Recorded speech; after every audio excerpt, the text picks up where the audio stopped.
asalaamaaleykum wa rahmatullahi wa barakaatu mbokk ñu leen ziar wat ñaan leen jàmm yi ci Galsen TV tey la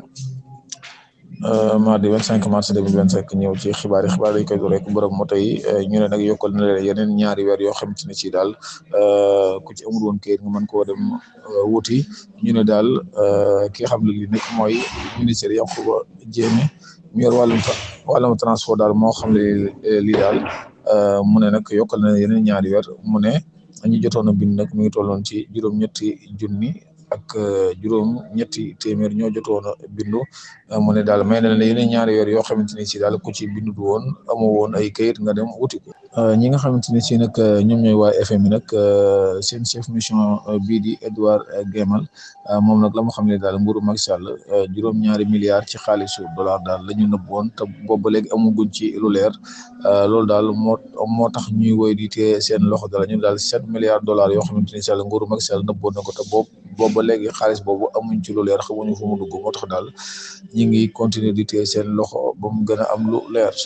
dañuy dem fële ca Mauritanie nag ñu ne nag 4 talibé sénégalais yoo xamante ni si daal delloosi nañ leen ci réew mi ak ay nappkat yoo xamante ni si daal ñoom it jàpp nañ leen nappkat yi rek xamuñu seen lim nu mu toll waaye daal ñu ne daal ñeenti talibé yi daal ñi nga doon jàngee fële ca quartier Dubaï ca Nouakchott foofu daal opération bi doon def nag nga xamante si jamono ji moom Mauritanien ñi ngi génne ñi nga xamante ni si amuñu ay kayit te nekk seen réew ma ñu ne nag ñeenti talibé sénégalais yi daal ña nga doon jàngee foofu ca quartier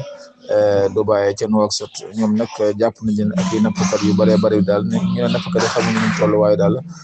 yóbbu nañ leen ca frontière bu Sénégal ak Mauritanie maanaam ca Rosso Sénégal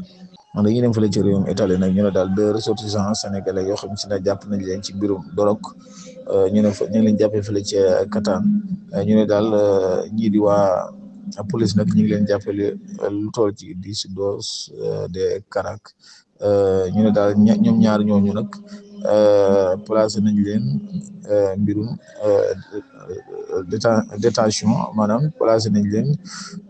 fële ca kaso ya Rufisque un faux policier arrêté un flagrant délit avec des armes day dem fële ca Rufisque ñu ne benn faux policier daal lañ fa arrêté un flagrant délit avec des armes maanaam dañ ko jàpp mu doon tenté di sàcc ay armes mbokk ñu ngi leen di jaajëfal dañ ñëw ci yeneen xibaar ci Galsen TV bi ci kanam ñu leen ñaan ngeen abonné ak partager salaamaaleykum